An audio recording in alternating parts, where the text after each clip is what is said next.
اللہ صلی اللہ علیہ وسلم نے ارشاد فرمایا مسلمان جو توحید پر جس کی موت واقع ہو اللہ نے جہنم کی آگ اس پر حرام کر دی ہے. اب اس حدیث کو اگر آپ دیکھو گے تو اس سے تو صاف پتہ چلتا ہے کہ صرف توحید پر موت ہونا کافی ہے, اعمال کی ضرورت بولو بھائی نہیں ہے. لیکن جب علماء سے پوچھیں گے تو علماء بتائیں گے نہیں بھائی اس سے ملتی جلتی دوسری حدیثیں بھی ہیں جس سے پتہ چلتا ہے کہ جو نماز نہیں پڑھتا اس کو یہ عذاب ہوگا, جو روزہ نہیں رکھتا اس کو یہ عذاب ہوگا. آپ کو پتہ ہے حضرت ابو ہریرہ رضی اللہ تعالی عنہ ایک مرتبہ وہ جا رہے تھے تو انہوں نے حضرت عمر رضی اللہ تعالیٰ عنہ ان کو ملے, وہ حدیث سناتے جا رہے تھے سب کو, من قال لا الہ الا اللہ دخل الجنہ, جس نے کہا کہ اللہ کے سوا کوئی عبادت کے لائق نہیں وہ جنت میں داخل ہوگا. وہ حدیث سنا رہے ہیں سب, حضرت عمر ملے ان کو, حضرت عمر کو بھی انہوں نے حدیث, اور نبی صلی اللہ علیہ وسلم کا جوتا نعلین وہ بطور نعل مبارک بطور دلیل کے بھی کہ میں نے نبی صلی اللہ علیہ وسلم سے یہ حدیث سنی ہے. حضرت عمر ملے نا, حضرت عمر رضی اللہ تعالیٰ عنہ کو بھی انہوں نے حدیث سنائی تو حضرت عمر نے ایسے دھکا دیا, فرماتے ہیں فخررت علی استی, میں کولوں کے بر زمین پہ گرا. حضرت عمر ایسے غضبناک ہوئے اور ان کو یہ حدیث سنانے سے منع کر دیا. کیوں منع کیا؟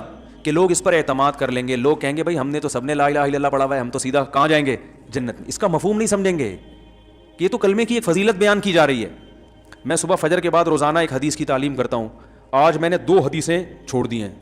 ریاض الصالحین کی میں تعلیم کرتا ہوں نا فجر کی نماز کے بعد اپنی مسجد میں, ریاض الصالحین سے. آج میں نے جان کر 2 حدیثیں چھوڑی ہیں.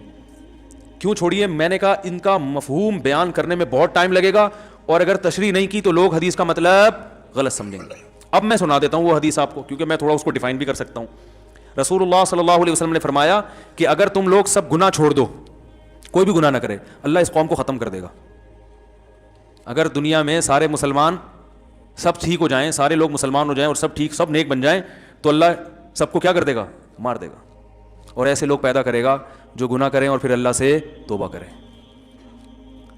اب میں نے یہ حدیث نہیں سنائی آج, میں نے کہا اس سے گناہوں پر کیا ہوں گے, لوگ جری ہو جائیں گے کیونکہ اب ایسے ہی گناہ کر رہے ہیں کہ اچھا اللہ کو گناہ اتنے پسند ہیں کہ نیک آدمی کو تو اللہ ویسے ہی مار دیں. بھائی اگر اللہ کو گناہ پسند ہوتے تو اللہ گناہگاروں کو جہنم میں ڈالتا ہے. بھائی یہ اصل میں توبہ کی فضیلت پر ہے, یہ گناہ چھڑوانے کے لیے ہے کیونکہ گناہ تو کوئی نہ کوئی کسی نہ کسی درجے میں کر ہی رہا ہوتا ہے نا. تو ان کو تسلی دی جا رہی ہے کہ بھائی توبہ اتنی بڑی نیکی ہے کہ اللہ کو اس زمین پر توبہ والی نیکی بھی چاہیے. سمجھ آ رہی ہے بات؟ تو اگر کسی سے گناہ ہو گیا تو مایوس نہ ہو, توبہ کر کے توبہ والی نیکی کا آپشن اس کے پاس ہے, اور یہ نیکی اللہ کو اتنی محبوب ہے کہ دنیا میں اگر یہ نیکی ختم ہو گئی توبہ والی نیکی تو اللہ کو ایسے لوگ پسند ہے ہی نہیں. اللہ تو چاہتے ہیں کہ گڑ گڑاؤ میرے سامنے تاکہ مجھے معاف کرنے میں مزہ بھی تو آئے نا. رحمت تو جب ہی ظاہر ہوگی جب تمہاری حرکتوں کی وجہ سے جہنم واجب ہو چکی تھی, مگر میں اپنی رحمت سے اس کو معاف کر دوں تو مزہ آتا ہے مجھے معاف کرنے میں. وہ معاف کرنے کا مزہ جب آئے گا جب غلطی بھی تو ہو تم سے, غلطی نہیں ہو رہی, سارے نیک نیٹ کلین بولیں گے اللہ ہم تو اتنے اچھے تھے ہمیں تو ایسی جنت میں بھیج. کیا خیال ہے بھائی؟ باپ رحم دل ہے, کیا مطلب؟ بیٹے سے غلطیاں ہوتی ہیں اگنور کرتا ہے, تب بیٹا تعریف کرے یار میرا ابا بہت اچھا ہے. اگر آپ صبح شام ابا ابا کرتے رہتے ہو, ہر وقت ابا کی خدمت میں, ابا کے پاؤں دبا رہے ہو, ابا کی شلوار استری کر رہے ہو, ابا کی قمیض استری کر رہے ہو, ابا کی پگڑی استری, اگر پگڑی پہنتے ہیں آج کل کے ابا پگڑیاں کہاں پہنتے ہیں, تو پینٹ استری کی آپ نے ابا کی, سارا خیال ہر وقت ابا میرے ابا میرے ابا. تو ابا نے بھی آپ سے ذرا تمیز سے بات کر لی میرا بیٹا بہت اچھا, تو آپ بولے کہ بھائی ہم بھی ابا کے ساتھ اتنے اچھے ہیں تو ابا بھی ہمارے ساتھ ظاہر اچھا ہی. آج کل کون ابا کے ساتھ اچھا ہوتا ہے؟ تو میں جب اتنا اچھا ہوں تو ابا کا اتنا حق تو بنتا ہے کہ ہمیں بھی ابا اپریشیٹ کرے. لیکن آپ نالائق, اور باپ ہر جگہ آپ کے آگے آ کے کھڑا ہوتا ہے, کہہ رہے بھائی نالائق ہے لیکن ہے تو اپنا ہی نا. کیا خیال ہے؟ پھر آپ میں اگر غیرت ہوگی تو آپ باپ سے محبت کرو گے, یار ابا نے میری بڑی بڑی غلطیوں کو معاف کیا, آج میں اگر اس اسٹیج پہ پہنچا ہوں تو میری غلطیوں پہ ابا نے پردہ بھی ڈالا ہے, مجھے لوگوں کے سامنے ذلیل بھی نہیں کیا. جب لوگوں کے ساتھ آتا ہوں تو تعریف کرتے ہیں میرا بڑا ہونہار بیٹا ہے, حالانکہ مجھے پتا ہے میں کیسا ہوں. ایک وقت آئے گا آپ کا دل ابا کے لیے پگھل جائے گا. تو اللہ پتہ ہے کیا چاہتے ہیں بندوں سے؟ اللہ کہتے ہیں یار نماز بھی پڑھو, روزہ بھی رکھو, سب کچھ ہے, لیکن پہلے محبت تو کرو. یہ خشک نمازیں نہیں چاہیے اللہ کو, یہ خشک روزے نہیں چاہیے. اللہ کو چاہیے اللہ کی محبت میں دھڑکنے والا دل. وہ دل جب ہی دھڑکتا ہے جب انسان سے اگر گناہ ہو جائے اور اسے پتا ہے میرے لیے جہنم کی آگ ہے, گناہ ہے, میرے پاس کوئی آپشن نہیں ہے, اللہ سے گڑ گڑاتا ہے اللہ معاف کر دے معاف کر دے, تو اللہ کو اتنا مزہ آتا ہے کہ بھائی سزا بنتی تھی مگر میں کیا کر رہا ہوں, معاف کر رہا ہوں اس کو. تو یہ شان جب ہی ظاہر ہوگی جب گناہ بھی تو ہو. کیسی پیاری حدیث ہے, رسول اللہ صلی اللہ علیہ وسلم نے فرمایا جب کسی بندے سے گناہ ہوتا ہے تو وہ اللہ کے وہ آتا ہے توبہ کرنے کے لیے. یہ کل پڑھوں گا ریاض الصالحین میں, اگلا کل والا نمبر اس حدیث کا ہے. تو وہ جب آتا ہے اللہ کے سامنے توبہ کرتا ہے کہ اللہ مجھ سے گناہ ہو گیا, مجھے معاف کر دے, تو اللہ تعالیٰ فرشتوں سے کہتے ہیں دیکھو اے فرشتوں, اس بندے سے گناہ ہوا, بہت سوں سے گناہ ہوتے ہیں, اس سے بھی ہوا, بہت سے میرے پاس معافی مانگنے نہیں آئے, یہ آیا ہے. کیوں؟ اس لیے کہ اس کو پتا ہے ان لہ ربن, اس کا ایک رب ہے جو اس گناہ پر اس کو سزا بھی دے سکتا ہے اور اس گناہ کو معاف بھی کر سکتا ہے, اس کو پتا ہے. یہ اس جذبے سے آیا ہے, ورنہ یہ بھی نہ آتا تو کیا ہو جاتا, کوئی سزا تھوڑی ملتی ہے فوراً. بھائی گناہ پہ فوراً شرابی بھی گھوم رہے ہیں, کوئی فوراً سزا ملتی ہے؟ چور بھی گھوم رہے ہیں, ڈاکو بھی گھوم رہے ہیں, قاتل بھی گھوم رہے ہیں, ماں باپ کے نافرمان, بلکہ زیادہ ترقی کر رہے ہوتے ہیں. آدمی وہ فضائل ہی سنا رہا ہوتا ہے بیٹھ کے, ایسا ہی ہے نا. کیا خیال ہے بھائی, جان بنتی ہے نا زیادہ کھانے پینے سے, تو بہت دفعہ تو حلال سے ہی بن جاتی ہے, لیکن اکثر اوقات بھائی آپ دیکھ لو جنہوں نے ماشاء اللہ بچائے حرام کا پیسہ جنہوں نے کھایا, ان کی صحت ہی الگ الگ چہرے سے پتہ چل رہا ہوتا ہے ان کے. تو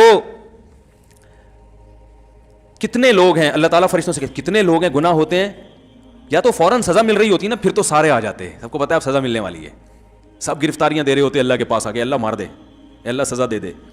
لیکن اللہ کو دیکھا ہم میں سے کسی نے نہیں ہے, اور گناہ پہ دنیا میں کوئی سزا بھی نہیں مل رہی ہوتی, ٹھیک ہے نا. تو اللہ فرماتے ہیں اس کو پتا ہے کہ سزا میرا رب مجھے دے گا, وہ قدرت رکھتا ہے, اور اس سے بڑی بات یہ کہ معاف بھی وہی کر سکتا ہے. جرم اس کا کیا تو معافی بھی کس کے ہاتھ میں ہے, اس کے ہاتھ. لا ملجا ولا منجا منک الا الیک, حدیث میں دعا سکھائی ہے, اے اللہ تجھ سے بھاگنے کی جگہ بھی تیرے پاس ہی ہے. یعنی دیکھو کسی ڈاکو سے بچ کے بھاگو تو تھانے میں چلے جاؤ, علاقے کے ناظم کے پاس چلے جاؤ, لیکن اگر ڈاکو بہت طاقتور ہے تو آپ کو پتا ہے میں کہیں بھی بچ کے نہیں بھاگ سکتا, اب تو میرے لیے موت ہے. تو اللہ تعالیٰ تو اپنے بندوں پر مہربان ہے, لیکن اللہ تعالیٰ سزا بھی دیتا ہے. اس نے بتایا کہ میں نے قوم عاد قوم سمود کو تباہ کر دیا, فرعون کو دریا میں غرق کر دیا اور جہنم کی آگ بنائی اس نے. لیکن اللہ تعالیٰ جب دشمنی پہ آئے تو ایسا ہے کہ اس سے آپ بھاگ نہیں سکتے, تو اب اسی کے پاس آگے آپ کو اسی کے پاؤں میں گرنا پڑے گا. ایک واقعہ ہم نے بعض بزرگوں سے سنا ہے, اس کی سند کی مجھے تحقیق نہیں ہے.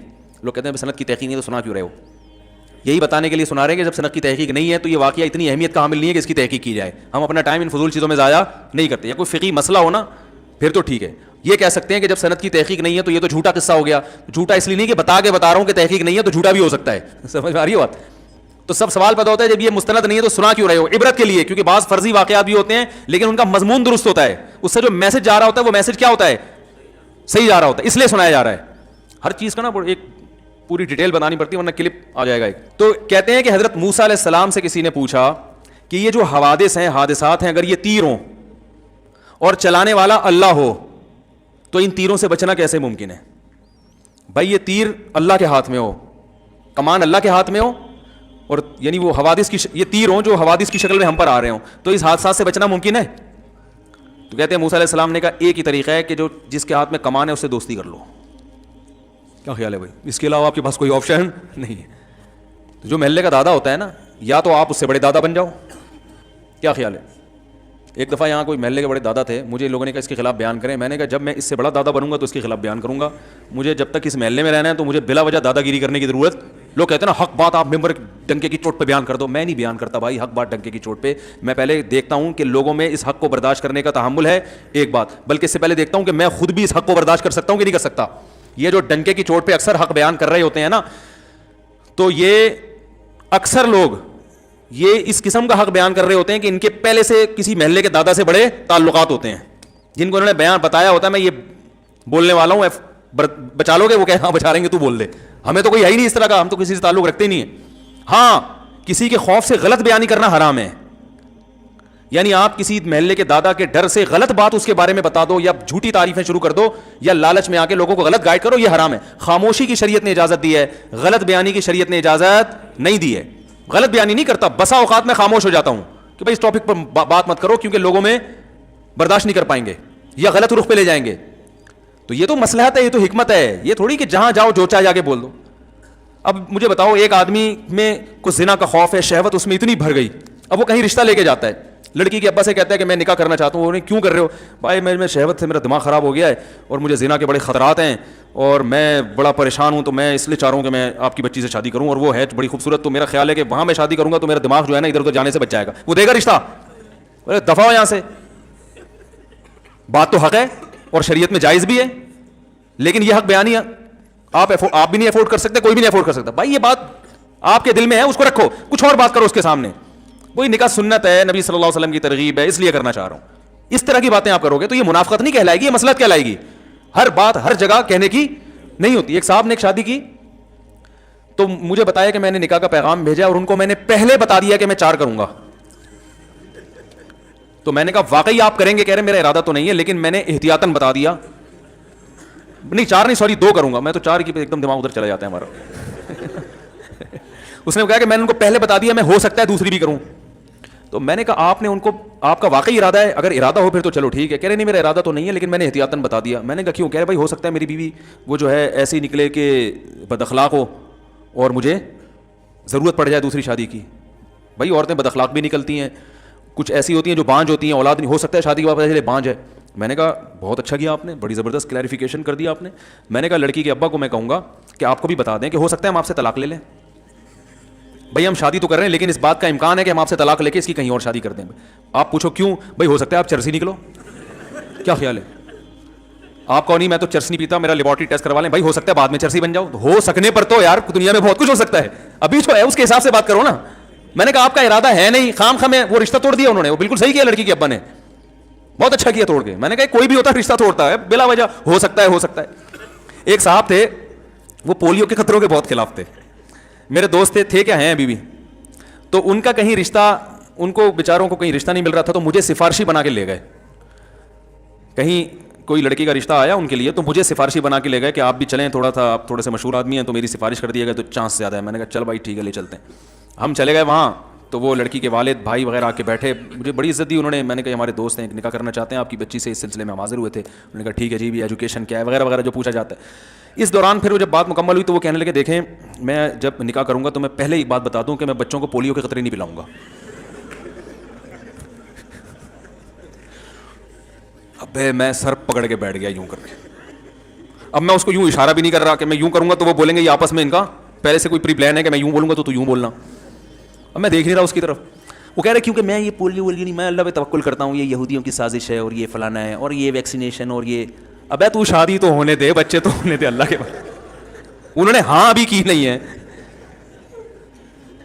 تو میں نے پھر وہ انکار ہو گیا اور ہونا تھا انکار. میں نے پھر اس کو بول لتاڑا یار تم نے کیا. کہہ رہے بھائی ہم تو پہلے سے تاکہ بعد میں جھگڑا نہ ہو. یہ وہ لوگ ہیں جو ڈنکے کی چوٹ پہ حق بیان کرتے ہیں. ڈنکے کی چوٹ, اب بھائی تم نے نہیں پلانے تھے اللہ کے بندے. تو وہ پولیو سے اتنا وہ نہیں ہوئے پریشان, وہ اس سوچ سے ہو گیا کہ یار یہ فنڈامنٹلسٹ کی انتہا ہے. یہ تو بہت بڑا فنڈامنٹلسٹ ہے, اتنا بنیاد پرست ہے. ہو سکتا ہے وہ لڑکی کے ابا بھی پولیو کے قائل نہ ہوں لیکن اتنا پولیو لیس. تو ہر چیز ہر بیان کرنے کی نہیں ہوتی. بہت ساری چیزیں ٹھیک آپ کی رائے میں ٹھیک ہوتی ہیں اور یہ تھوڑی کہ وہ تھی, یہ بات بھی انہی کی رائے میں ٹھیک تھی نا, ہر آدمی اس سے متفق تھوڑی ہے. تو کیا بات چل رہی تھی یار, جلدی سے بات کو سمیٹیں, بڑی بکھر رہی ہیں ادھر ادھر باتیں جا رہی ہیں. انہوں نے تو انکار کر دیا, وہ کہاں پولیو والے سے کرتے یار, خود سوچو یار. کوئی بھی نہیں کرتا, بولتا کیا ہے پاگل ہے کیا کر رہا ہے بھائی تو ہاں حضرت موسیٰ علیہ السلام کا میں بتا رہا تھا کہ بھائی اگر آپ یعنی تیروں سے بچنا آپ کے لیے جبھی ممکن ہے جب تیر چلانے والے سے دوستی کر لو. تو جب تیر چلانے والے سے دوستی کرو گے تو معاملہ سیٹ ہو جائے گا. تو اللہ کا معاملہ بھی ایسا ہے کہ حدیث میں آتا ہے جب کوئی گناہ کرتا ہے تو اب اس کے پاس آپشن کیا ہے, اللہ سے بچ کے جانا کس کے پاس ہے, اللہ ہی کو منانا ہے کہ اللہ تجھے ستایا تو اب تو ہی معاف کر سکتا ہے. تو اللہ کو یہ ادا اتنی پسند آتی, گناہ کرنا پسند نہیں آتا اللہ کو, غضب آتا ہے اس پہ. گناہ سے پلٹنا پسند آتا ہے. اب اس نیت سے کوئی گناہ کرے کہ میں پہلے گناہ کروں گا تاکہ پلٹ کے اللہ کو راضی کروں تو وہ بیوقوف ہے. بھائی اس کی مثال علماء یہ دیتے ہیں کہ جب آپ کا زخم بھرتا ہے تو والدین خوش ہوتے ہیں نا, آپ بھی خوش ہوتے ہو, لیکن آپ اس نیت سے زخمی کرو اپنے آپ کو دوبارہ کہ پہلی دفعہ جب مجھے زخم ہوا تھا تو جب میں ٹھیک ہوا تھا تو بڑی خوشی ہوئی تھی, اب میں دوبارہ اپنے ہاتھ کاٹتا ہوں تاکہ میں ٹھیک ہوں تو مجھے خوشی ہو. تو یہ پرلے درجے کا بیوقوف ہے, حماقت. ابے بھائی تو پہلے سے ٹھیک ہے تو خراب کیوں کر رہے ہیں اپنے آپ کو. تو اسی طرح علماء کہتے ہیں گناہ ہو گیا تو توبہ کرو. توبہ کی نیت سے گناہ کرنا یہ پرلے درجے کی حماقت اور بیوقوفی ہے. اس کے بہت نقصانات ہیں, وہ نقصانات کیا ہیں ایک الگ ٹاپک ہے. تو اللہ کو توبہ اتنی پسند, حدیث میں آتا ہے جب توبہ کرتے ہیں اللہ کہتے ہیں دیکھو اس کو پتہ ہے کہ میں ہوں معاف کرنے والا, تو اللہ کیا کرتے ہیں, معاف کرتے ہیں. فرشتوں سے کہتے ہیں گواہ رہو.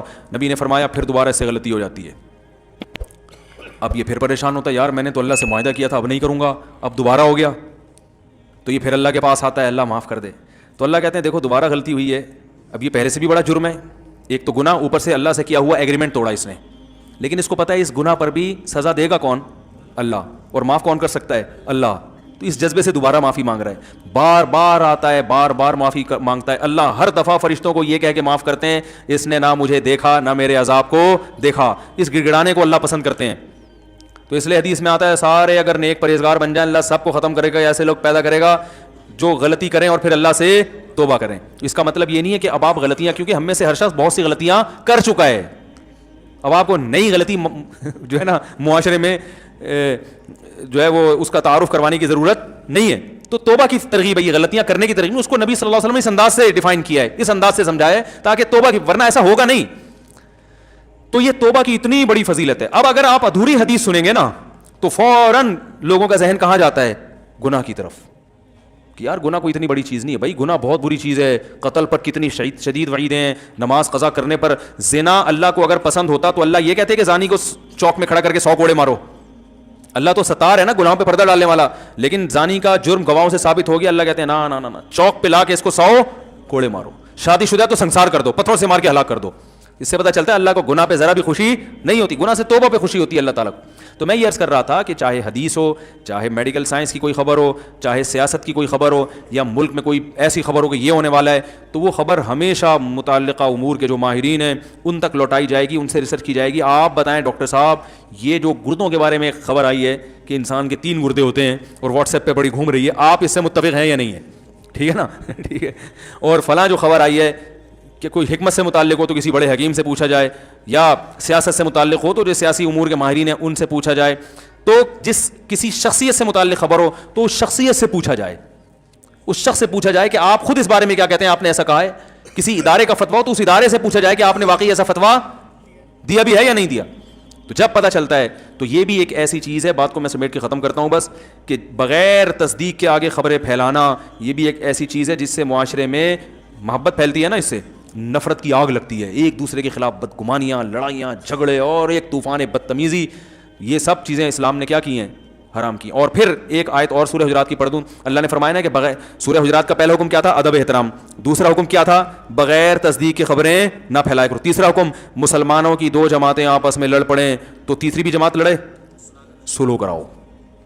تو اگر یہ مسلمانوں کی 2 جماعتیں میدان جنگ میں لڑیں تو بھی سلو ہے، یوٹیوب پہ لڑ پڑیں تو بھی کیا ہے، فیس بک پہ لڑ پڑیں تو بھی بولو نا بھائی سلو کراؤ یار. بولو بھائی نہیں وہ ایسا نہیں تھا، وہ ان کا مطلب یہ نہیں تھا. ان کو بولو نہیں بھائی وہ ایسا نہیں تھا، ان کا مطلب. حدیث میں تو یہاں تک آتا ہے لیس الکذاب الذی یکذب لیصلح بین الناس، وہ جھوٹا نہیں ہے جو لوگوں میں سلو کرانے کے لیے جھوٹ بولے. اللہ کیا اس کو جھوٹا شمار؟ اور ہم سچ تو بول نہیں سکتے، توڑوانے کے لیے جھوٹ بولتے ہیں. تو لوگوں میں علماء بھی داخل ہیں، عوام بھی داخل ہیں، میاں بیوی بھی داخل ہیں، اولاد بھی داخل ہے، والدین کا اولاد سے رشتہ دار آپس میں بھی داخل ہیں. تو اس میں تو ہمیں جھوٹ، اگرچہ بہت سے علماء کی رائے سری جھوٹ مراد نہیں ہے، اس سے گول مول کلام، وہ کچھ اور مطلب سمجھے آپ کچھ اور. تو اس کی جب ہمیں اجازت کیا ترغیب دے دی گئی ہے تو جھوٹ بول کے لڑوانے کی، بغیر تحقیق کی خبریں پھیلا کے لڑوانے کی کہاں سے ہمیں اجازت ہوگی؟ تو اس لیے اللہ نے فرمایا انما المؤمنون اخوۃ فاصلحوا بین اخویکم، مومنین آپس میں بھائی ہیں، ان کے درمیان آپس میں سلو کراؤ. اور آگے پھر اللہ نے بہت سارے احکام دیے. تجسس مت کرو، ٹوہ میں مت لگو کسی کی، کوئی نجی زندگی میں کیا کر رہا ہے اس میں مت گھسو. کہاں جاتا ہے وہ، آفس سے آنے کے بعد لیٹ گھر کیوں آتا ہے، کدھر جا رہا ہے، میں ذرا دیکھوں بندہ جاتا کہاں ہے. وہ تمہیں کیا کرنا ہے یار، کہاں جاتا ہے بھائی. ایک آدمی نے کسی سے پوچھا تیری بیوی بدصورت ہے خوبصورت ہے، اس کو غصہ آیا کہ تو کیوں پوچھ رہا ہے، کہہ رہا جنرل نالج کے لیے. تو جنرل نالج کے لیے کہ عنوان سے گھروں میں گھس رہے ہیں لوگ، نجی زندگیوں میں. نبی صلی اللہ علیہ وسلم نے فرمایا اگر کوئی شخص تمہارے گھر میں جھانکے، ابھی گھسا نہیں ہے، جھانکے پرمیشن کے بغیر، فرمایا اس کی آنکھ پہ پتھر مارو، اس کی آنکھ پھوڑ دو. یعنی سوری، یہ نہیں فرمایا کہ آنکھ پھوڑ دو، فرمایا کسی نے پتھر اٹھا کے آنکھ پھوڑ دی تو زمان نہیں ہے، پھوڑنے کے لیے نہیں، اس نے تو ویسے ہی پتھر اٹھا کہ میرے گھر میں جھانک کیوں رہا ہے، ویسے ہی پتھر مارا اور اتفاق سے کیا ہو گیا، کوئی زمان نہیں ہے. یہ حدیث میں آتا ہے. کتنی شدید وعید ہے کہ ابھی گھسا نہیں ہے، صرف جھانک رہا ہے. وجہ کیا ہے کہ بھائی جب وہ اس کی پرائیویٹ زندگی، آپ کیوں اس پہ الجھ رہے ہو. اور آپ بتاؤ ہمارے یہاں یوٹیوب پہ جب کسی کو عزتوں کو اچھالا جاتا ہے تو ان کے گھریلو حالات ڈسکس کیے جاتے ہیں کہ نہیں. ابے فلاں نے اپنی بیوی کو طلاق دے دی ہے، پتہ ہے کیوں دی ہے، ابے فلاں تو فلاں کی لڑکی کو لے کے بھاگ گیا، ابے یہ جو فلاں نے شادی کی مجھے پتا ہے سیٹنگ کی شادی ہے یہ بھائی. اتنی باتیں, گھروں میں گھس رہے ہیں, ریکیاں کر رہے ہیں, یہ کہاں سے آ رہا ہے, کدھر جا رہا ہے, یہ کیا کر رہا ہے, یہ کیوں کر رہا ہے, یہ نجی زندگی لوگوں کی تبصرہ. اچھا پھر اس میں بھی ہے اکثر یہ کیا ہوتا ہے کہ یہ جو مشہور لوگ ہوتے ہیں نا, ان کی میاں بیوی میں علیحدگی ہوتی ہے, تو ان کی عورتیں آ کے پھر کلپ ریکارڈ کرواتی ہیں, انٹرویو دیتی ہیں, میرے میاں نے یہ ظلم کیا, میرے میاں نے یہ ظلم کیا. لوگوں نے میاں کو گالیاں دی ہوئی ہوتی ہیں نیچے. او بھائی یہ تمہیں کیا پتا کیا بھی ہے کہ نہیں کیا, یا کبھی میاں کے ریکارڈ کروا رہا ہوتا ہے ہم دونوں کا رشتہ. جو مشہور شخصیات ہوتے ہیں نا جو پہلے سے میڈیا پہ آ رہے ہوتے ہیں, وہ اصل میں ایکچولی یہ ہوا تھا, یہ یوں کر رہی تھی, تو عورت کو گالیاں دے رہے ہوتے ہیں لوگ. چھوڑو مٹی ڈالو بھائی, او بھائی علیحدگی ہو گئی, میاں بیوی تو بھاڑ بجائے, ہمیں کیا کرنا ہے. اتنا گھستے ہیں, ہر گھر کی خبر, اس گھر میں یہ ہو رہا ہے, اس گھر میں یہ ہو رہا ہے, فلاں کی بیٹی پردہ کرتی ہے, فلاں کی بچے کی اتنی سیٹنگ چل رہی ہے, فلاں یہ کرتا ہے, فلاں وہ کرتا ہے. تو جو بھی کر رہا ہے بھائی, آپ سے اس کے بارے میں سوال نہیں ہوگا. اللہ نے فرمایا ولا تجسسوا, جاسوسی مت کرو. صرف جاسوسی جنگ کے موقع پر جائز ہے, سمجھ رہے ہو, خفیہ ایجنسیوں کے لیے جاسوسی جائز ہے, وہ بھی آپ کی نجی زندگی کی نہیں, بلکہ یہ کہ یہ اتنی ایکٹیویٹیز نوٹ کرنا کہ کنٹری کے خلاف تو کوئی کام نہیں کر رہا. ایجنسی والے گڑبڑ پتہ ہے کیا کرتے ہیں, وہ آپ کی جو جیسے اس کو کسی آفیسر نے ذمہ داری لگائی نا کہ فلاں مولانا صاحب آج کل بڑے چہک رہے ہیں, دیکھو کہیں یہ را کا ایجنٹ تو نہیں ہے, یہ کہیں جو ہے نا کوئی اور ملک کے خلاف تو نہیں ہے, ذرا اس کی تحقیق کرو. وہ ایجنسی والا کیا کرے گا, نجی زندگی میں گھس جائے گا, آپ کے لیپ ٹاپ نکال کے آپ کی بیوی کی تصویریں دیکھنا شروع کر دے گا. اور کیا کرے گا, وہ وہ سارے گھریلو راز جاننے کی کوشش میں اس کا غلط فائدہ اٹھا رہا ہے. وہ یہ بہت ہوتا ہے لوگوں کے ساتھ. کوئی مشہور شخصیت ہے, کوئی سیاست دان ہے, اس کے بارے میں انکوائری ایجنسی والے کرتے ہیں, تو اتنی محدود نہیں رکھتے کہ بھائی بس اتنا دیکھ لو ملک کے خلاف ہے نہیں, اس کے گھر میں گھسنے کی کیا ضرورت ہے تمہیں. میں پہلے میرے پیچھے ایجنسیز بہت لگتی تھیں, اب تو شکر ہے ان کو اطمینان ہو گیا, یہ ملک کے خلاف نہیں. ہم خدا کی قسم بہت سو سے زیادہ اس ملک سے محبت کرتے ہیں, اور یہ صرف ہوائی دعوے نہیں ہیں. ہم اگر وہ اپنی قربانیاں بتائیں کہ ہم نے اس ملک کے لیے کیا کیا ہے, تو وہ ایک الگ ٹاپک شروع ہو جائے گا. حقیقت میں اس ملک سے ہمارے علماء نے ہمیں یہ سکھایا ہے کہ یہ ملک ہے تو ہم ہیں, اسلام ہے. اگر یہ ملک ختم ہو گیا تو جیسے بغداد کا سقوط ہوا تھا نا, اس سے اسلام کو فائدہ ہوا, نقصان ہوا. اس کے بعد خلافت عثمانیہ کا خاتمہ ہوا, اس کے بعد مغلیہ سلطنت کا خاتمہ ہوا, پھر خلافت عثمانیہ, سب سے پہلے ہوئی خلافت بغداد ختم. بغداد کی خلافت کے بعد مسلمانوں پر دوسرا زوال آیا, اندلس کی خلافت ختم ہوئی ہے. اس کے بعد مسلمانوں پر زوال آیا بر صغیر پر, مغلیہ سلطنت کی واٹ لگ گئی, ختم ہو گئی. پھر زوال آیا, خلافت عثمانیہ ختم ہوئی. اب بڑے بڑے ماہر علماء سے میں نے سنا ہے کہ اب اگر اسلام ایک پاورفل حیثیت میں کہیں ہے تو وہ پاکستان میں ہے. یعنی جس کی ایک پاور ہے نا, ایک پاورفل آرمی ہے جس ملک کے پاس. سعودی عرب کے پاس آرمی نہیں ہے, ترکی کے پاس آرمی ہے, مگر وہاں اسلامی شعار اتنے زیادہ نہیں ہے. 50% طیب اردوغان جب تک ہے تو ہے, اگر اللہ نہ کرے اس کو شکست ہوگی تو پھر لبرل حکومت آ جائے گی. بالکل ہی, یعنی ان کے آئین میں اسلام نہیں ہے. ہمارا تو آئین اسلامی ہے بھائی, ہم تو اس سے پیچھے نہیں ہٹ سکتے. ٹھیک ہے درجنوں خرابیاں ہیں, لیکن آئین میں ہی پہلی شق ہے کہ قرآن و سنت کے منافی کوئی قانون نہیں بنے گا. آگے جتنی قانون سازی ہوگی اس کے مطابق ہوگی, وہ اگرچہ نہیں ہو رہی لیکن ریڑھ کی ہڈی میں اسلام شامل ہو گیا ہے. تو ہمارا یہ عقیدہ ہے کہ اب اگر اللہ نہ کرے پاکستان کو کچھ ہوا تو یہ ایسا سقوط ہوگا کہ اس کے بعد اٹھنے کے قابل نہیں رہیں گے. بہت سارے ملک مصیبتوں سے پاکستان کی وجہ سے بچے ہوئے ہیں. تو وہ کیا ہوتا تھا کہ میرے گھر آ کے بیٹھتے تھے اور کیا کر رہے ہیں, درازوں میں گھس رہے ہیں, الماریوں میں گھس رہے ہیں. او بھائی تم درازوں میں الماری میں کیوں گھس رہے ہو؟ تم بالفرض اگر ایجنسی کے آدمی ہو, تمہیں حکومت نے, یہ میرے 10-15 سال پرانی بات ہے جب دہشت گردی عروج پر تھی نا, تو وہ ان کی ذمہ داری بھی تھی, دیکھیں جو مشہور لوگ ہیں ذرا ان کو. تو بھائی ٹھیک ہے آپ گھسو, لیکن ڈراز میں کیوں گھس رہا ہے بھائی تو؟ یہاں کے بم رکھا ہوا ہوگا کہ یہاں پہ وہ کیا ہے اپنی ٹھڑک. ایجنسیوں نے ان کے ذمہ یہ ٹچے ہوتے ہیں, چھوٹے چھوٹے جو ہوتے ہیں نا, گھوم رہے ہوتے ہیں. ایجنسی میں جو آفیسر ہے اس نے ان کو یہاں تک جانے کی اجازت نہیں دی ہوتی, لیکن وہ اپنی ذاتی کے راز پہ مطلع ہو جاؤں کسی طرح, پھر میں ذاتی طور پہ بلیک میل کروں گا. سمجھ رہے ہیں نا, کمپیوٹر میں گھس رہا ہے, کبھی کیا کر رہا ہے, کیا میں اندازہ ہو جاتا ہے بندہ ٹھیک نہیں ہے. یہ بھی ممکن ہے ایجنسی کا نہ ہو, ویسے ہی کوئی بندہ آ گیا ہو, آپ کسی کو مہمان کے طور پہ کمرے میں بٹھا کے جائیں اور وہ آپ کی ڈرازیں کھول کے چیک کرنا شروع کر دے. آپ چائے بنانے کے لیے گئے اور وہ, تو یہ گھٹیا اور نیچ حرکت ہے یا نہیں ہے بھائی؟ تمہیں یہاں بٹھا گئے ہیں, تمیز سے بیٹھو یار. ڈراز کھول کے دیکھ رہا ہے اور جو ہے وہ کمپیوٹر کھول کے دیکھ رہا ہے. آپ کسی کو موبائل پکڑا دو, فوراً ان باکس میں جا کے میسج پڑھنا شروع کر دے گا وہ. تو یہ ہے لا تجسسوا. اللہ فرماتے ہیں جاسوسی صرف اس کی ہوگی جو جس کے بارے میں آپ کو خطرہ ہے کہ ملک کے خلاف تو نہیں جا رہی ہے, تو اس کی بھی جاسوسی اتنی ہوگی جتنی ملک کے دفاع کے لیے ضروری ہے. اس کی ختنے چیک کرنا شروع کر دیں آپ بیٹھ کے باقاعدہ. چلو ختنے اس نیت سے کہ کہیں ایسا نہ ہو کہ وہاں کا ایجنٹ ہو, وہ بھی چلتا ہے. تو یہ کر رہے ہیں لوگ یہ کام. تو یہ ہے تجسس, یہ اسلام میں کیا ہے, حرام ہے. ایک دفعہ کیا ہوا, ہمارے پڑوس میں نا کھڑکی کھلتی ہے, یعنی ہمارے مین گیٹ سے دوسری طرف, وہ ہماری کھڑکی نہیں, ان کی کھڑکی ہماری طرف کھلتی ہے, ہمارے گھر کی طرف نہیں, دروازے کی طرف. تو ادھر ٹی وی چل رہا تھا. اب ایک خاتون آئی, ان کی نظر کھڑکی پہ پڑی, فلم چل رہی ہے یا ٹی وی چل رہا ہے یا کیا, واللہ عالم, اکثر فلمیں ہی چل رہی ہوتی ہیں ٹی وی میں. وہ ان کو اندازہ ہو گیا ٹی وی چل رہا ہے. اب وہ ہمارے گھر میں گھسی, ملنے کے لیے آئی تھی. اب وہ نا, اب ان کو یہ نہیں پتا کہ یہ ساتھ کمرہ ہمارا نہیں ہے, ہمارے پڑوسیوں کا ہے. اب ان کو یہ تجسس, مفتی صاحب کا گھر ہے اور کیا چل رہا ہے یہاں پہ, ٹی وی. اب میرے گھر والے مجھے بتا رہے ہیں کہ ٹک کے بیٹھی نہیں ہے وہ, ان کو یہی فکر کہ یار وہ والے کمرے میں جاؤں جہاں, کہہ رہے ان کی ایکٹیویٹیز سے مجھے اندازہ ہو, کبھی یوں جا رہی ہیں, کبھی یوں جھانک رہی ہیں, کبھی یوں جھانک رہی ہیں, کبھی ایسے کر کے دیکھ رہی ہیں. تو ہمارے گھر والے کہتے ہیں مجھے اندازہ ہو گیا یہ جو پڑوسیوں کا ٹی وی ہے نا, اس سے ان کو غلط فہمی ہو رہی ہے, اور کیونکہ کمرے ساتھ ملے ہوئے ہیں تو یہ سمجھ نہیں کہ مفتی صاحب کے گھر میں ادھر ممبر پہ بیٹھ کے ٹی وی کے خلاف تقریریں کرتے ہیں اور گھر میں کیا چل رہا ہے, ٹی وی چل رہا ہے. تو گھر والوں نے بتا دیا کہ یہ جو آپ یوں کر رہی ہیں نا, یہ ان کا ٹی وی ہمارا نہیں ہے, دوبارہ جا کے اچھی طرح سے دیکھ لیں, ایسا نہ وہاں جا کے خبریں پھیلانا. تو بھائی اگر آپ کو گھر میں بلایا چائے کے لیے, چائے پیو, پتلی گلی سے نکلو, آپ جھانک جھانک کے یوں کرنا یوں کرنا یوں کرنا, کتنی گھٹیا حرکت ہے. یہ چل رہا ہے مارکیٹ میں, اور یہ اگر صفائی نہ ہوتی تو ان کو تو یہ ہو جانا تھا. تو ہمیں تو شریعت نے سکھایا ہے اچھا گمان. بس یہ ایک واقعہ سنا کے بیان ختم کرتا ہوں. میں بچپن میں تبلیغ والوں کے ساتھ کہیں گشت کر رہا تھا, ہم نے ایک صاحب کو آتے ہوئے دیکھا, گھر میں داخل ہوئے ہمارے سامنے, ہم ان کے پیچھے پہنچ گئے, امیر صاحب نے دروازہ بجایا, ایک بچہ آیا, جی کون, انہوں نے کہا بھائی فلاں صاحب ہیں جو بھی ہمارے سامنے گھسے تھے, وہ اس بچے کے ابو تھے. بچے نے کہا بھی بتاتا ہوں, پوچھتا ہوں میں. وہ گیا اندر, آ کے کہہ رہا ہے وہ گھر پہ نہیں ہے, ہمارے سامنے گھسے ہیں وہ. تو امیر صاحب, دیکھو یہ ہوتا ہے تبلیغی جماعت کی جو کامیابی کی وجہ ہے نا, یہ بیسک اصول ہیں, یہ بنیادی اصول ہیں جس کی وجہ سے وہ پوری دنیا میں پھیل گئے. صرف زبان سے کہتے نہیں ہیں, جو کہہ رہے ہیں اس پر عمل بھی ہے. تو امیر صاحب نے کہا, امیر صاحب کو اندازہ ہو گیا کہ بھائی یہ بدگمانی ہو رہی ہے ان سب کو. تو انہوں نے کہا دیکھو مسلمان, ہم تبلیغ کرنے نکلے ہیں نا, تو پہلے خود تو عمل کریں. خود عمل میں کیا ہے کہ کسی کے خلاف بدگمانی, قرآن میں اللہ فرماتے ہیں مت کرو, اچھا محمل تلاش کرو. تو انہوں نے کہا وہ یہاں سے آئے ہیں, پیچھے بھی دروازہ ہے, جو میں اکثر بیان میں کہتا ہوں نا پتلی گلی, تو بھائی چوڑی گلی کے ساتھ پتلی گلی بھی تو ہوتی ہے نا. بھائی وہ آئے ہوں, پانی پیاؤ اور اس دروازے سے نکل کے باہر چلے گئے ہوں, تو بچے نے آ کے کہا ہو کہ بھائی نہیں ہے گھر پہ, تو عین ممکن ہے, اور واقعی ایسا ہوتا بھی ہے.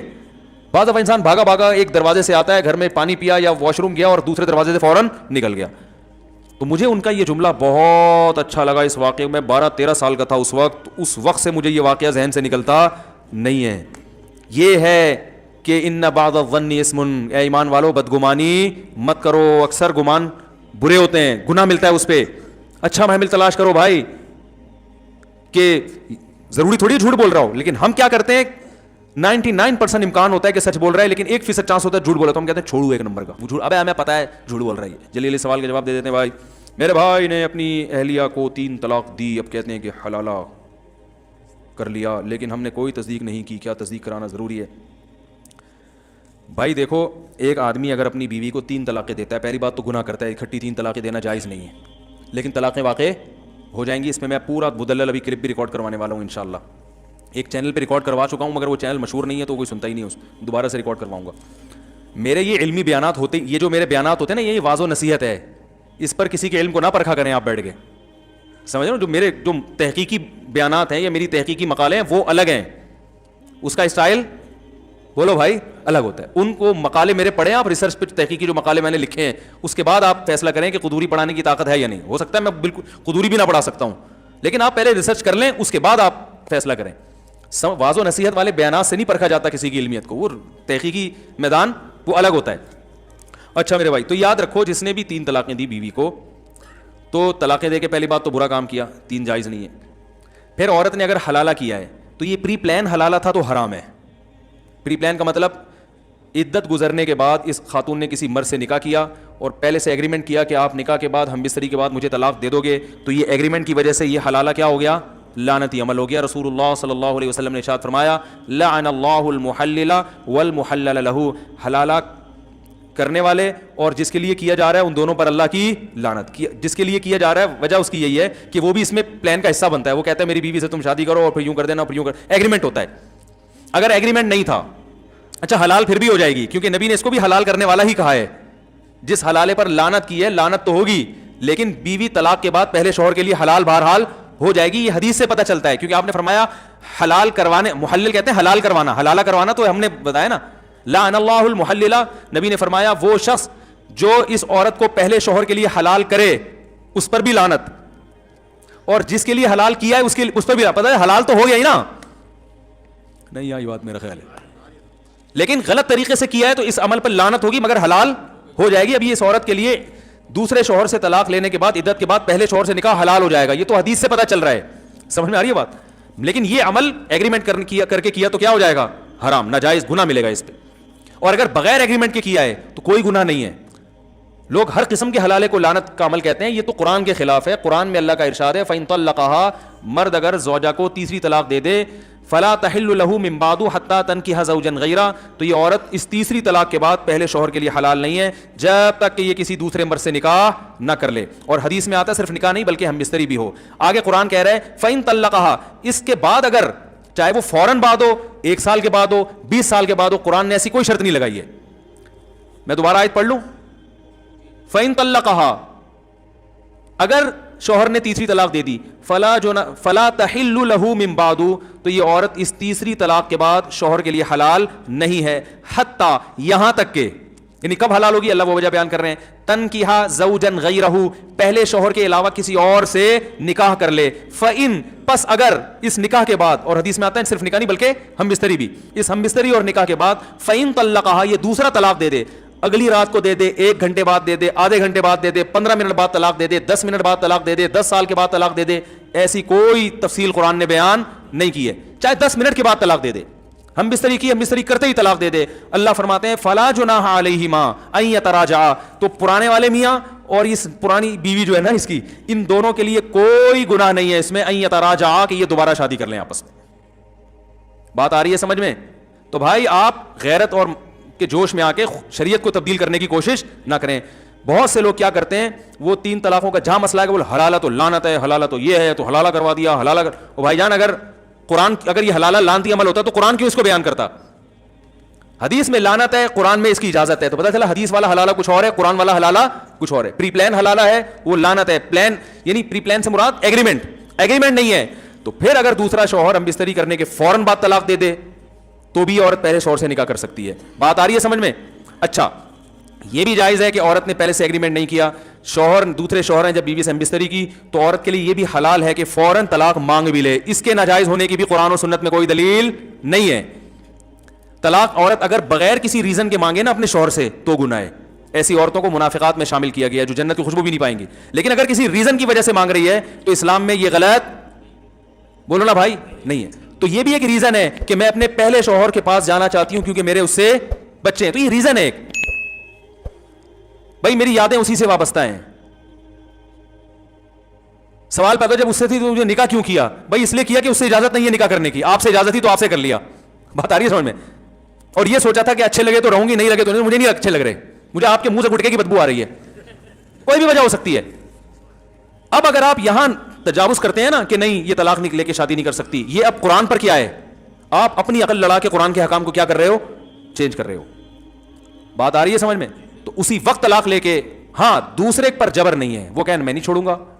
آپ نے طلاق مانگی، وہ کہیں میں نہیں طلاق دیتا، تو عورت کو زبردستی کرنا جائز نہیں ہے. ٹھیک ہے، جب نہیں دیتے تو آپ ہی میرے مقدر میں میاں ہیں، شادی تو ہم نے کوئی ایگریمنٹ تو کیا نہیں تھا، مجبوراً گزارا کریں گے. منع کے ابا آپ ہی بنو گے تو گزارا کریں اس کے ساتھ. اور اگر وہ چھوڑ دیتا ہے اس پر بھی کوئی گناہ نہیں ہے.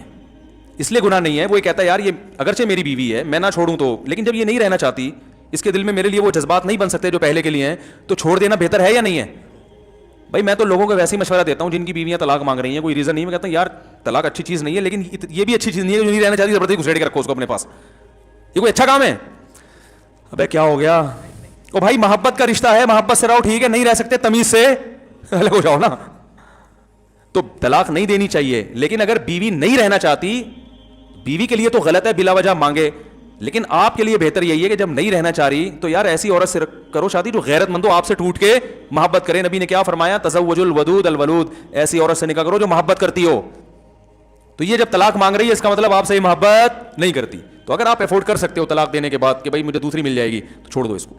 اور اگر نہیں آپ کہو یار میں تو اس سے بھی جاؤں گا ٹھیک ہے نا، مجھے ویسے ہی کوئی لفٹ نہیں کرائے گا معاشرے میں، پھر بے شک نہ چھوڑو. آپ بولو بھائی ٹھیک ہے تمہیں میں سمجھ میں نہیں آ رہا لیکن مجھے تم ہی سمجھ میں آ رہی ہو، تمہارے علاوہ مجھے کوئی سمجھ میں. تو اختیار تو اللہ نے مرد کو دیا ہے نا، سمجھ رہے ہیں؟ بھائی میں نہیں رہ سکتا, مجھے تم سے اتنی محبت ہے, تمہیں اگرچہ نہیں ہے لیکن اب تو تم نے اپنی مرضی سے قبول ہے نا ہمیں, تو اب ہم تو تمہیں پہلے سے بھی زیادہ محبت ہو گئی, ہم نہیں چھوڑیں گے, جاؤ. تو بعض دفعہ مرد ایسا ہوتا ہے, ایک صحابی نبی کے پاس آئے, انہوں نے اپنی زوجہ کے بارے میں بتایا کہ کچھ ایسی حرکتیں بتائیں ان کی جو نازیبہ ہوتی ہیں, تو آپ صلی اللہ علیہ وسلم فرمایا ان کو طلاق دے دو. تو آپ نے حدیث کا مفہوم بیان کر رہا ہوں, ان صحابی نے عرض کیا یا رسول اللہ میں بہت زیادہ محبت کرتا ہوں. آپ نے فرمایا ٹھیک ہے پھر مت دو. مطلب یہ کہ وہ عورت ایسی ہے کہ وہ رکھنے کے قابل نہیں ہے, لیکن اب تمہیں عشق کی حد تک محبت ہو گئی ہے تو ایسا نہ ہو کہ برائی میں نہ پڑ جاؤ کسی نا. ایسی عورت کو چھوڑو گے تو اب تمہیں اس ڈیزائن کی دوسری ملے گی نہیں, وہ زیادہ خوبصورت تھی یا کیا مسئلہ تھا اس میں, تو پھر تمہیں وہی. ایک صاحب کی بیوی بد اخلاق تھی مگر خوبصورت بہت تھی, تو انہوں نے اپنی بیوی کو طلاق دے دی. اب ان کو اچھے اخلاق والی مل گئی مگر اس کی شکل بیچاری کی بقول ان کے, آپ کوئی بھی نہیں جانتا نہیں ہے میں کس کی بات کر رہا ہوں, اس لیے کوئی غیبت نہیں ہے, کسی کا راز فاش نہیں کر رہا. تو وہ میرے پاس آئے, کہنے لگے یار وہ پرانی بہت یاد آ رہی ہے.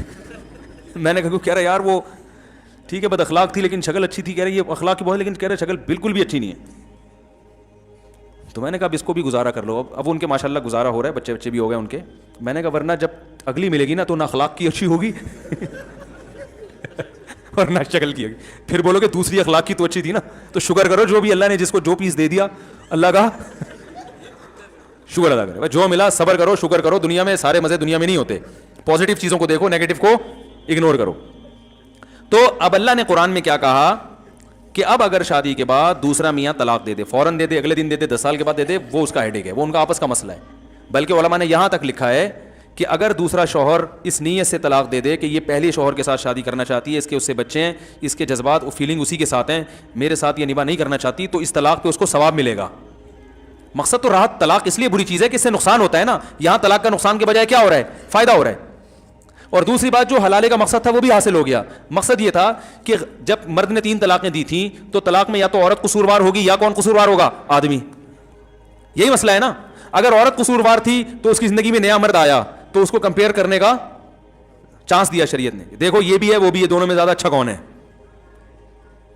اب سوچ سمجھ کے جانا, جو جھگڑے ہو رہے تھے, اگر اس کا پرانا میاں غلط تھا تو وہ کبھی بھی پرانے کے پاس نہیں جائے گی. وہ سمجھ میں آ رہی ہے بات. وہ کہے گی اللہ نے میری جان چھڑا دی, میری زندگی میں ایک نیا مرد آ گیا, ایک اچھا آدمی مل گیا, میں اب آپ ہی کے ساتھ زندگی گزاروں گی, مجھے وہاں جانے کا کیا شوق ہے. دوبارہ اس کے پاس جانا چاہتی ہے, اس کا مطلب فالٹ کس میں تھا, عین ممکن ہے آپ میں فالٹ ہو. اب آپ کو اندازہ ہو گیا کہ جو ہے نا مرد کیسے ہوتے ہیں.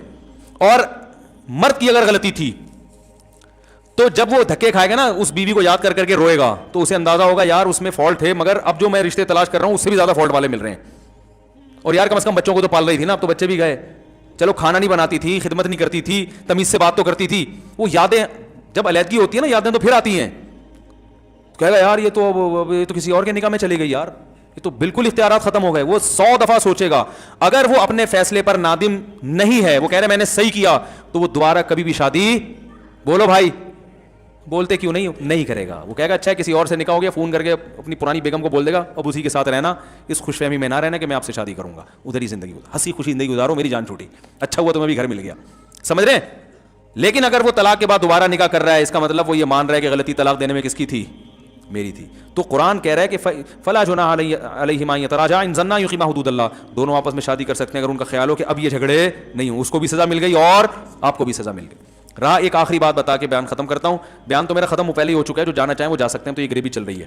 بیان ختم ہو چکا تھا, جب مسائل شروع کر دوں نا میں تو اس کا مطلب بیان ختم ہو چکا ہے, جو جانا چاہیں وہ جا سکتے ہیں. تو لوگ اس کو غیرت کے خلاف سمجھتے ہیں, یہ ایک اہم بات ہے. لوگ کہتے ہیں غیرت کے خلاف ہے کہ 3 طلاقیں دی, ایک آدمی کی بیوی کسی دوسرے مرد کے پاس جائے پھر وہاں سے گھوم کے واپس ہے, غیرت کے خلاف ہے. یہ غیرت کے خلاف اس لیے نہیں ہے کہ جب آپ نے 3 طلاقیں دے دیں, عدت بھی پوری ہو گئی, تو وہ اب آپ کی بیوی ہے نہیں. وہ جہاں چاہے جس سے چاہے شادی, کسی کی طلاق یافتہ سے شادی کرنا غیرت کے خلاف نہیں ہے. آپ کا اس سے کوئی ریلیشن نہیں رہا, وہ جہاں چاہے شادی کرے. اب اگر وہ دوسرے مرد سے طلاق لیتی ہے تو یہ بھی غیرت کے خلاف نہیں ہے. عورتیں طلاق لیتی ہیں نا مختلف بیسس پر, تو غیرت کے خلاف ہے. کسی بھی بیس پہ طلاق لیتی ہے, کوئی بیس معقول ہو, پھر جب طلاق لینے کے بعد عدت بھی پوری کر لے, تو جیسے اس کا کسی اور مرد سے نکاح کرنا غیرت کے خلاف نہیں ہے, اپنے پرانے میاں سے نکاح کرنا بھی غیرت کے خلاف نہیں ہے. تو کون سا اسٹیپ ہے جو آپ کو لگتا ہے یہاں سے غیرت کے خلاف کام شروع ہو رہا ہے؟ تو اس لیے جو جائز حلال ہے وہ غیرت کے خلاف نہیں ہے. سمجھ میں آئی بات کہ نہیں آئی؟ اللہ تعالیٰ سمجھنے کی عمل کی توفیق عطا فرمائے. علم معاشرے میں مارکیٹ میں شارٹ چل رہا ہے, بس تبصرے چل رہے ہیں آج کل معاشرے. سبحانک اللہم و بحمدک نشہد ان لا الہ الا